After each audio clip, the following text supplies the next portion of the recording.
Hi, welcome back to our series on Why Are We So Different? I'm Pastor Andy, and this is Family Matters. We're talking about personality types because we're trying to understand why everybody is different. Why aren't we all the same? God made us different, but why? And how do those differences show up? And so we've been talking about these different personality types and these 8 different components that go into basic personality types. And so we've talked about the analyst, who is task-oriented and likes things on the slower side.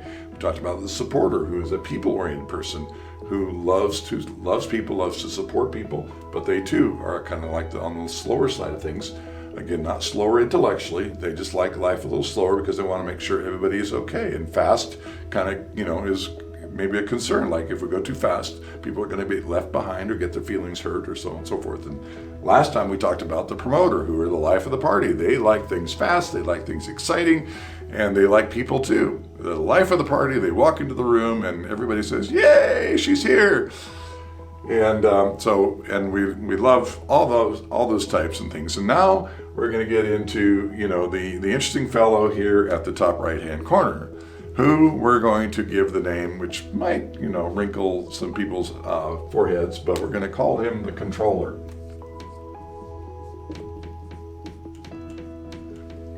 Well, this is the person who is the take charge type A personality. Again, the extreme. We're talking in these far corners here when we're describing these different personalities. A controller likes to control. They have a need to be, to win. They have a need to be right. They want to make sure that things get done right, get done quickly. They are task-oriented. It's all about getting the job done. It's like, get her done, son. And if, it's, lead, follow, or get out of the way. Like George Patton, right? That's what he said. So lead, follow, or get out of the way. And these people can be, great in our lives, or they can sometimes create some of our worst nightmares.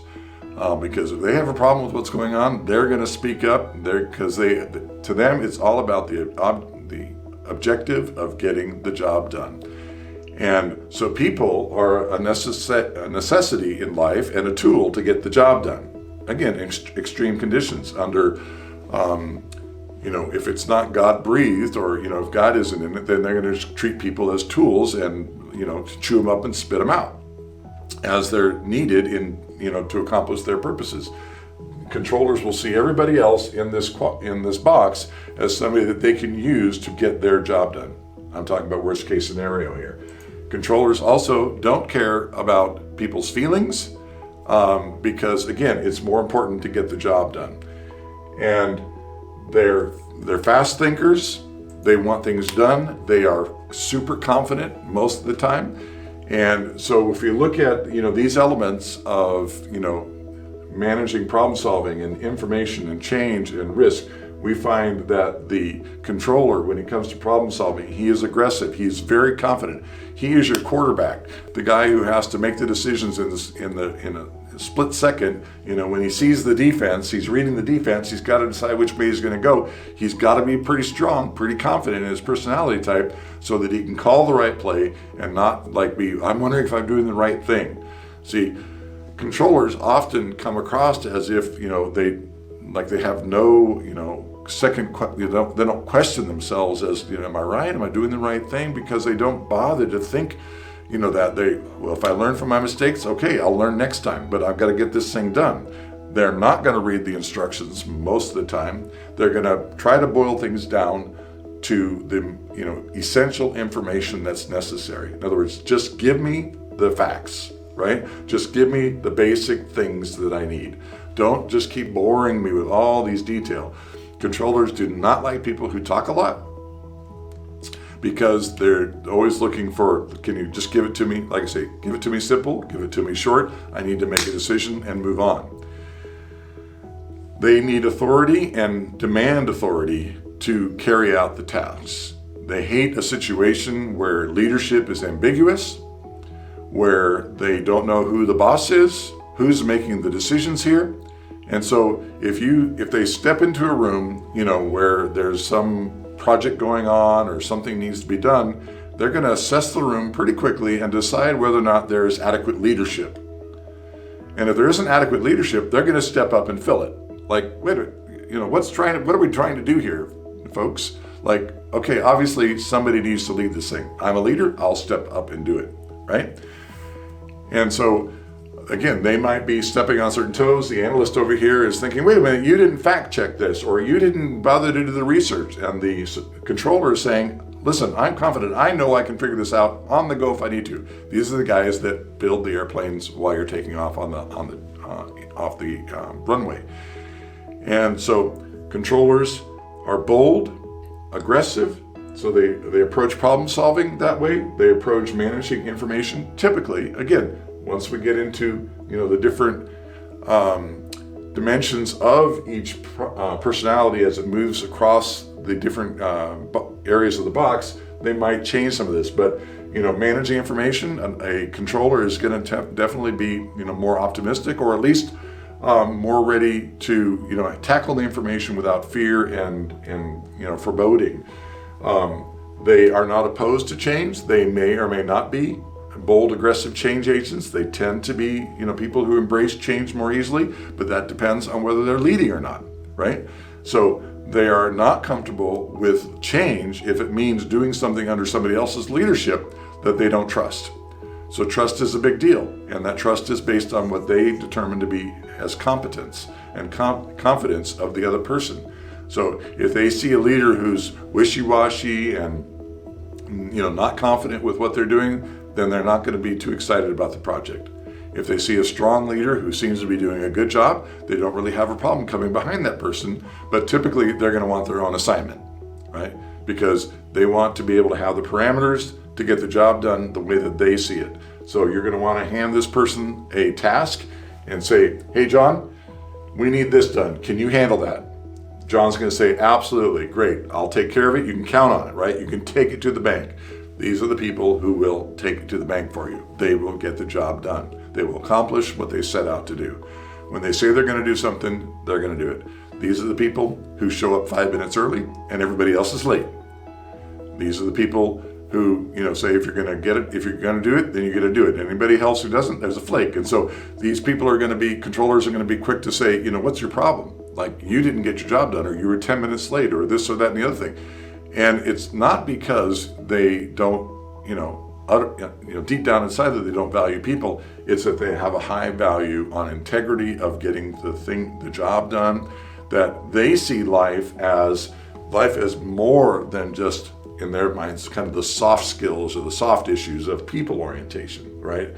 Like, somebody's got to, pave the road that you drive on. Somebody's got to build the car that you drive. Somebody's got to stock the grocery shelves to make sure there's groceries. Somebody's got to do this. And really, we all do need to be thankful for all the controllers in our lives, because the controllers, like entrepreneurs, they're the ones that make things happen. And again, as we mix personality types, we discover these different things. But, the people who, are used by God and used in the world to accomplish great things are often controllers, because their bold and aggressive personalities say, we'll tackle this, we'll overcome the obstacles, and we'll get the job done, which is managing risk. Controllers are often, risk takers, big risk takers, because again, their own sense of confidence, but not just a arrogance and a cockiness, although that's often how they come across, but it's also kind of, again, that sense of this needs to get done. Right? Like, if we don't do this, then, either something bad's going to happen, or something good that we want to have happen isn't going to happen. And so they will see the opportunity and want to make sure that it gets done. So when you want the job done, you want to give it to a controller, because you know that they're going to persevere and push through whatever obstacles there are to accomplish whatever the project is.